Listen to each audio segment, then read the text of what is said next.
আসসালামু আলাইকুম। দিশা অ্যাগ্রো ফার্মে আপনাদেরকে আবারও স্বাগত জানাচ্ছি। আমি লাজু, দৌলতপুর ফুলবাড়ি, দিনাজপুর থেকে। আপনারা জানেন আমার এবার বস্তায় আদা চাষের একটা ট্রায়াল প্রজেক্ট আমি করতেছি। তো আজকে হচ্ছে আমার আদার যে চাষের যে প্রকল্প তার চারা রোপণ করতেছি। এর আগে আমি যে বিভিন্ন ধাপে যে মাটি প্রস্তুত, মাটিতে রাসায়নিক সার মেশানো এবং বস্তায় মাটি ভরাট, এই বিষয়গুলো বিভিন্ন আকারে আপনাদেরকে জানানোর চেষ্টা করেছি। সে সম্পর্কে আমার ভিডিও আছে, আপনারা চাইলে দেখে নিতে পারেন। আর আজকে হচ্ছে আমার চারা রোপণের দিন। আজকে মে মাসের 4 তারিখ। যদিও আদা রোপণের জন্য এটা আসলে একটু লেট হয়ে গেল। আদাটা অ্যাকচুয়ালি যতটুকু আমি জানি মার্চ এপ্রিলের মধ্যে লাগানো শেষ করা উচিত। কিন্তু আমার এখানে একটা এক্সট্রা বেনিফিট আছে, সেটা হচ্ছে যে আমি চারাগুলো, মানুষ সাধারণত আমরা যে আমাদের দেশে আদার কন্দ রোপণ করে, কিন্তু আমি চারা রোপণ করতেছি। এই চারাগুলো প্রায় 40-50 দিন বয়সের। তো সেখানে আমার মোটামুটি 40-50 দিন অ্যাডভান্স আছে। তো এই চারাগুলো বাংলাদেশের একটি নির্ভরযোগ্য চারা উৎপাদনকারী প্রতিষ্ঠান নাসিক প্ল্যান্ট অ্যান্ড পট, মিঠাপুকুর, রংপুর, সেইখান থেকে আমি চারাগুলো সংগ্রহ করেছি। এবং আমার কাছে মনে হচ্ছে যে এই চারাগুলো লাগার ফলে আমার যদিও লেট, কিন্তু ওইখানে আমার 40-50 দিন অ্যাডভান্স আছে। সেই জায়গা থেকে আমার আজকে লাগালেও তেমন কোনো সমস্যা হবে বলে আমি মনে করতেছি না। আমি প্রত্যেকটা বস্তার মধ্যে একটা করে চারা দিয়েছি। তো এটা আমার ট্রায়াল প্রজেক্ট। আদার চারা রোপণ বাংলাদেশে খুব একটা প্রচলিত নেই, তবে নাসিক প্ল্যান্ট অ্যান্ড পট প্রথমেই আদার চারা তারাই তৈরি করেন।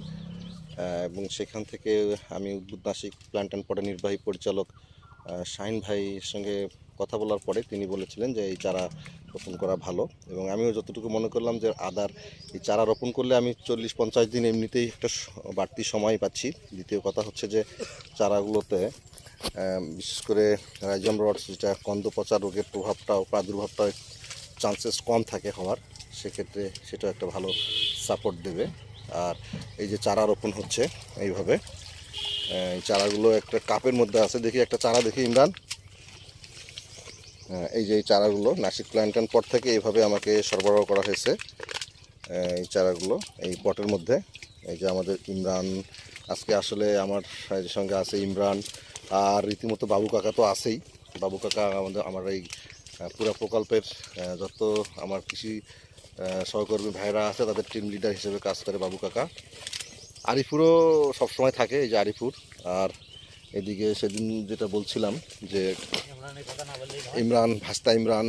ইমরান অবশ্য নতুন ইমরান, ও বেশ কিছুদিন ধরে কাজ করতেছে। আর এদিকে মাহফুজ দেখি, ফেস দেখি।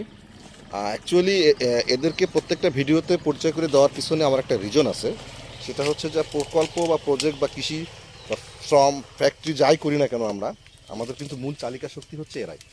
তো আমরা বিভিন্নভাবে এনাদেরকে যদি তুলে ধরার চেষ্টা করি, তাহলে বাংলাদেশের যে যারা হচ্ছে এই শ্রমিক, তাদের একটা মূল্যায়ন করা হয়, মানুষের কাছে তাদের একটা বার্তা পৌঁছে দেওয়া হয়, এবং তারা যে শ্রম দিয়ে পরিশ্রম করে আমাদের ফসলগুলোকে, আমাদের শিল্প কারখানাকে প্রতিষ্ঠিত করে, প্রোডাকশনে তারাই তো সহযোগিতা করে। তাদের হাত দিয়ে আমাদের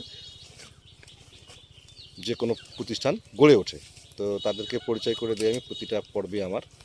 আর আজকে আমার এই যে নাতি আছে জাকারিয়া হোসেন, ও হচ্ছে এই চারা রোপণের পরে চারায় যে পানি দেওয়ার কাজটা, এই যে সে ওই যে ঝাড়ি দিয়ে চারাতে পানি দিচ্ছে। এই যে জাকারিয়া পানি দিচ্ছে। এইভাবে চারাটা রোপণ করার পরে চারাতে পানি দিতে হয়। তো আসলে এই হলো চারা রোপণ প্রক্রিয়া। এই প্রক্রিয়ার মধ্য দিয়ে আমি আজকে চারা রোপণ করলাম। এখানে আমার 1200 বস্তা আছে, 1200 চারা আজকে আমি রোপণ করলাম। এটা আমার বাড়ি ফোড়ের আম বাগান। আসলে এই আম বাগানের মধ্যে আমি সাথী ফসল হিসাবে এই আদার প্রজেক্টটা এখানে স্থাপন করলাম। আর আদাতে আপনারা জানেন যে আদাতে 100% রৌদ্র লাগে না। সানলাইটটা মোটামুটি 40% থেকে 50%-এর মধ্যে হলে, বা 30% হলেও ভালো হয়। 30 থেকে 50-এর মধ্যে। তো সেক্ষেত্রে এই বাড়িপুর আম বাগানের মধ্যে আমি এই বস্তাগুলো রোপণ করছি। তো ওভারঅল সব মিলিয়ে আজকে আমার আদা যে প্রজেক্ট, সেখানে চারা রোপণ করলাম। এখানে 1200 চারা রোপণ করলাম 1200 বস্তার মধ্যে। সবাই দোয়া করবেন আমার এই প্রজেক্টের জন্যে, দিশা অ্যাগ্রো ফার্মের জন্যে। ধন্যবাদ সবাইকে।